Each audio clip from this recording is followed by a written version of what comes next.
Hi hello welcome to our YouTube channel. ఒక గ్రామంలో అందరూ మంచోడని పొగిడే ఒక మనిషి తన ఫ్యామిలీలోని అమ్మాయిలపైనే దారుణమైన చర్యలు చేస్తూ ఉంటాడు. కానీ ఫ్యామిలీ, చర్చ్, సొసైటీ అంతా ఆ సీక్రెట్ ను దాచేస్తుంది. వినయ్ ఫోర్ట్ సూపర్ నటనతో నటించిన మలయాళం మూవీ ఫ్యామిలీ. രാഘവൻ കോഴി എത്തച്ചേട്ടന്റെ കിടാവ്. ఈ మూవీ 2023లో రిలీజ్ అయింది. మరి దీని స్టోరీ ఏంటో ఒకసారి చూద్దామా? సినిమా మొదలవుతుంది కేరళలోని ఇడుక్కి జిల్లాలో ఒక చిన్న గ్రామంలో. సోని అనే యువకుడు కనిపిస్తాడు. అతను ఒక క్రిస్టియన్ ఫ్యామిలీలో పెరిగినవాడు.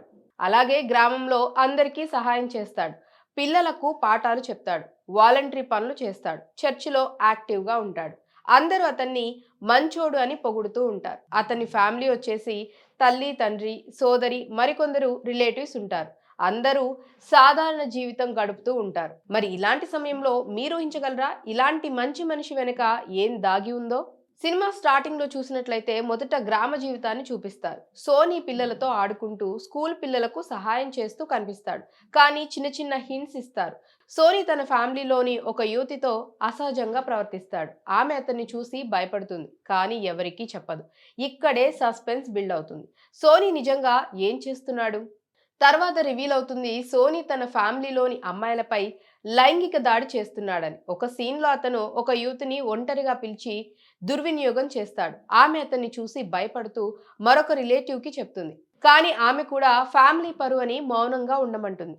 మీరు ఆలోచించండి, ఇలాంటి సీక్రెట్స్ ఫ్యామిలీలలో ఎందుకు దాగి ఉంటాయి?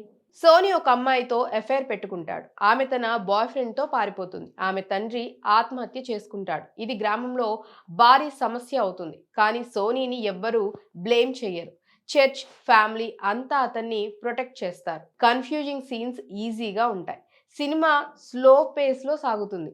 డైలాగ్స్ తక్కువే అని చెప్పాలి, కానీ ఇది సింపుల్గా రియలిస్టిక్ స్టైల్లో ఉంటుందని చెప్పొచ్చు. ఒక్కో సీన్లో సోనీ డార్క్ సైడ్ రివీల్ అవుతూ ఉంటుంది. సొసైటీ ఎలా సపోర్ట్ చేస్తుందో చూపిస్తుంది.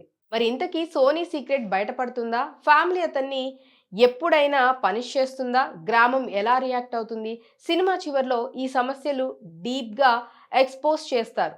సొసైటీలో మగవాళ్లను ప్రొటెక్ట్ చేసే సిస్టమ్ మీద కఠినమైన కామెంట్స్ ఇస్తుంది. చివర్లో cinema family secrets, society protection మీద మంచి మెసేజ్ ఇస్తూ ఓపెన్ ఎండింగ్తో ముగుస్తుంది. డార్క్ డ్రామా, రియలిస్టిక్ స్టోరీ ఇది అని చెప్పొచ్చు. పూర్తి థాట్ ప్రొవోకింగ్గా ఉంటుంది ఈ మూవీ. సో మీకు ఈ స్టోరీ ఎలా అనిపించింది? సోనీ సీక్రెట్ ట్విస్ట్ షాక్ ఇచ్చిందా? కామెంట్స్లో చెప్పండి. అలాగే ఈ స్టోరీ కనుక నచ్చినట్లయితే మా ఛానల్ని లైక్ చేయండి, షేర్ చేయండి, సబ్స్క్రైబ్ చేసుకోవడం మర్చిపోవద్దు. మరొక అప్డేట్తో మళ్ళీ కలుద్దాం. బాయ్.